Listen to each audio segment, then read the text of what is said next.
Welcome back to Ask Nana Fee. Today I'm going to concentrate on a question that came in from a viewer.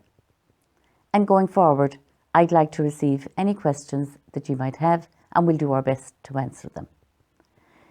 So we have a lady who has difficulty since COVID began, in that she's finding it very difficult for her to motivate herself to go for her walk.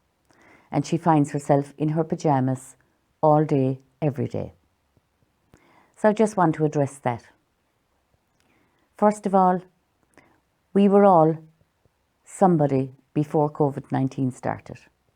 We had a life, we had friends, we had family, we had things that we normally did, and it seems that the lockdown has made a lot of people feel less confident, and we all got into kind of in the first couple of weeks in particular, there were a lot of people in their pajamas or in tracksuits. And if they weren't in the first 2 weeks, they certainly were by week 4 or 5 with the COVID belly. So tracksuits are handy. They have a nice loose top on them. So maybe think about tomorrow as a different day. Structure it in your mind as to what you would have done before COVID. So when you get up in the morning, you have your shower. You're calling tomorrow day 1. So you're going to say, okay, I'm not going to get into my pajamas today. I'll get into a tracksuit. We'll go step 1. It's still comfortable. It's still easy to get about in. Make a plan for the day. What would you have done before? Would you have gone out for a walk at that stage? If you did, perhaps you could think about going for a 5-minute walk. 5 minutes there and 5 minutes back.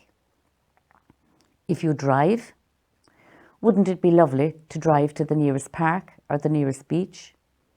If you find it difficult to walk, sit there and just watch the world going by.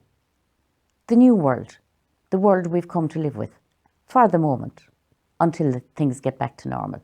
And watch people going about their business. It'll give you confidence to know that life is actually moving on out there. It's not all about turning on the news and listening to the figures every day and listening to COVID-related things every day. If you had a friend that you used to go for a drink with or a walk with, maybe ring that friend, because the chances are they're in the same position that you're in, and they would be delighted that somebody thought enough of them to pick up the phone. If you have relatives, make it known to them how you're feeling.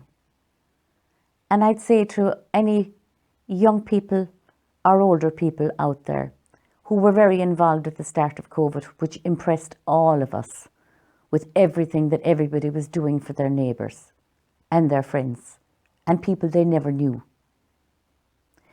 Think about those people that you would have called on early on in COVID-19 and maybe pay a visit from the door or from the window if you want to, or make a phone call and say, is there anything you need?